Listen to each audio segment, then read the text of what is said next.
அன்னையர் தினத்தையொட்டி இறந்த மகளுக்கு பூப்புனித நீராட்ட விழா நடத்தியுள்ளார் பாசமுள்ள ஒரு தாய். சிவகங்கை மாவட்டம் திருபுவனத்தைச் சேர்ந்த பாலகிருஷ்ணன் ராக்கு தம்பதிக்கு பாண்டிச்செல்வி என்ற ஒரே ஒரு பெண் குழந்தை இருந்தது. சிறுவயது முதலே அக்குழந்தையை சீராட்டி வளர்த்துள்ளனர். இந்நிலையில் உடல்நலக் குறைவால் பாண்டிச்செல்வி கடந்த 3 ஆண்டுகளுக்கு முன்பு இறந்துவிட்டார். இன்று தனது மகள் உயிரோடு இருந்திருந்தால் பூ பெய்திருப்பார் என எண்ணிய அவரது தாய் ராக்கு அன்னையர் தினத்தையொட்டி பூப்புனித நீராட்டு விழா நடத்த திட்டமிட்டார்.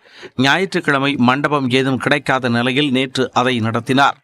பாண்டிச்செல்வியின் கட்டவுட்டிற்கு பட்டுச்சேலை, நகை, மாலை அணிவித்து விழாவை நடத்தினார். மகளின் காலடியில் அவர் பயன்படுத்திய கொலுசு உள்ளிட்டவர்களும் உறவினர்கள் கொண்டு வந்த பட்டுச்சேலை, நகை, சீர்வரிசை உள்ளிட்டவைகளையும் பரப்பி வைக்கப்பட்டன. விசேஷங்களின் போது சம்பந்தப்பட்டவர்களுடன் புகைப்படம் எடுப்பது போன்று மகளின் அலங்கரிக்கப்பட்ட கட்டவுட்டுடன் சேர்த்து உறவினர்கள் போட்டோ எடுத்துக்கொண்டனர். அவ இந்த மாதிரி விஷயத்துல ரொம்ப ஆசைப்படுவா. மேக்கப் பண்றது, விசேஷங்கள் போறதுக்கு ஆசைப்படுவா. எந்த விஷயத்துக்கு போனாலும் எனக்கு இதே மாதிரி செய்யணும்னு ஆசைப்படுவா. அவ எல்லாத்தினாலும் அவங்க அம்மா வந்து சிறப்பா செய்யறாங்க. அவ இறந்ததுக்கு அப்புறமும் பிறந்த நாளுக்கு ட்ரெஸ் என்னென்ன வேணுமோ எல்லாம் எடுத்து எங்களெல்லாம் கூப்பிட்டு சின்ன பிள்ளை வச்சு கேக் இன்னும் வெட்டுறாங்க.